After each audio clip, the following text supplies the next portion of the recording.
ආයිබෝවන් හැමෝටම ඔයගොල්ලෝ මේ සම්බන්ධලා ඉන්නේ විශ්ව ශක්ති මණ්ඩපයේ YouTube channel එකත් එක්ක. ඉතින් ප්‍රශ්නයක් අහලා තිබුණා බුදු පහන තියෙන එක රාත්‍රී 4ට විතර කියන්නේ 6න් පස්සේ තියන්න හොඳ නැහැ කියලා අපි වීඩියෝ එකක් දාලා තිබුණා.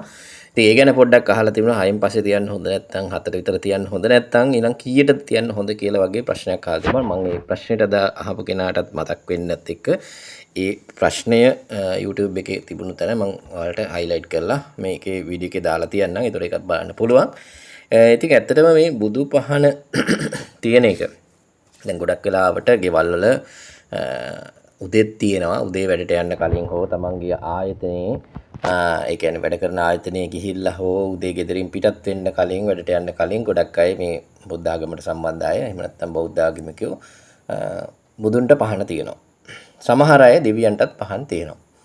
ඉතින් එතකොට උදේ සමහරලාට වැඩට යන්න කලින් පහන් තියලනවා. සමහර අය ආයතනයට ගිහිල්ලා උදේ පහන තියන්න පුරුදු වෙලා තියෙනවා.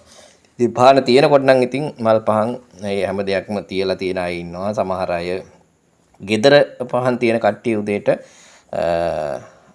සමහරලාට අර මොනවාද කිරි ආහාර එහෙම තියලත් පහන් තියෙන කට්ටිය ඉන්නවා. ඉතින් මේ වගේ වැදගත් වීඩියෝ අහන්න කැමති නම් subscribe කරලා තියාගන්න. ඊට පස්සේ යාළුවෝ අතර share කරන්න අමතක කරන්න එපා. මොකද එයාලටත් වැදගත් වෙයි මේ වගේ කරුණු. ඕගොල්ලන්ගේ ගෙවල්ලත් ගොඩක් ප්‍රශ්න මතුවෙලා ඇති මේ වගේ පහන් තියෙන සමහර තැන්වල. හැමතැනදීම සිද්ධ වෙන්නේ නැහැ. සමහර තැන්වල. ඉතින් බුදුන්ට පහනක් තියද්දි ප්‍රශ්න ඇති වෙන්නේ කොහොමද කියලා කවුරු හරි කියයි.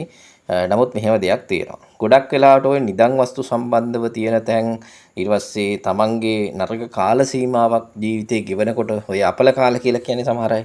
අන්න ඒ වගේ නරක කාල සීමාවක් ගෙවද්දී ඊට පස්සේ ගෙදර අමනුෂ්‍ය දෝෂ වගේ ප්‍රශ්න තියද්දී ගෙවල් හදිහුනියම් බන්ධන වගේ තියෙන දේවල් තියද්දී දැන් කවුරු හරි මේවා පිළිගන්න අයත් ඉන්න පුළුවන් නැති අයත් ඉන්න පුළුවන්. නමුත් ඒ පිළිගන්නේ නැති අයගේ ගැටලු දේ තමයි ඒගොල්ලන්ගේ උප්පත්තියෙන් එහෙම අත්දැකීම් වලට මුණ දීලා නැති නිසා ඒගොල්ලෝ පිළිගන්නේ නැහැ. ඒගොල්ලෝ දන්නේ නැහැ නේ එහෙම දේවල්. හැබැයි එහෙම අත්දැකීම් වලට මුණ දීපු අය දන්නවා ඒකේ තියෙන බරපතලකම කොච්චරද කියලා. ඉතින් ඒ වගේ නිදන් වස්තු තියෙන ඉඩම් වල නැත්නම් නිදන් වස්තු ආසන්නයේ තියෙන ඉඩම් වල පාළු සොහොන් පිටිනි කිට්ටුව තියෙන ඉඩම් වල ඒ කියන්නේ සමහරලාට තමන්ගේ වත්තෙන් එහා පැත්තේ වත්තකට දෙහකට එහා පැත්තේ සමහරලාට නිකන් ඒ පේන මානේ සොහොන් පිටිනියක් තියෙන. ඒ වගේම අමනුෂ්‍ය දෝෂ තියෙන තැන්වල මිය ගිය අය රැඳිලා ඉන්න තැන් අඳුනගත්ත තැන් තියෙනවා සමහර ඒවා පාළු ඉඩම් වල. ඒ වගේ තැනක තියෙන කෙනෙක් ඒ වගේ ගියක් තියෙනවා නම් ඔයාලගේ ඒ වගේ තැනක පහනක් පත්තු කරද්දී පහනක් තියද්දී අනිවාර්යෙන් ඔයාලට ප්‍රශ්න එන්න පුළුවන්. ඒතකොට ඒකට රෑ 7න් පස්සේ නෙමෙයි රෑ 9න් පස්සේ තමයි පහන තියන්න ඕනේ. ඉතින් subscribe කරලා share කරන්න අමතක කරන්න එපා.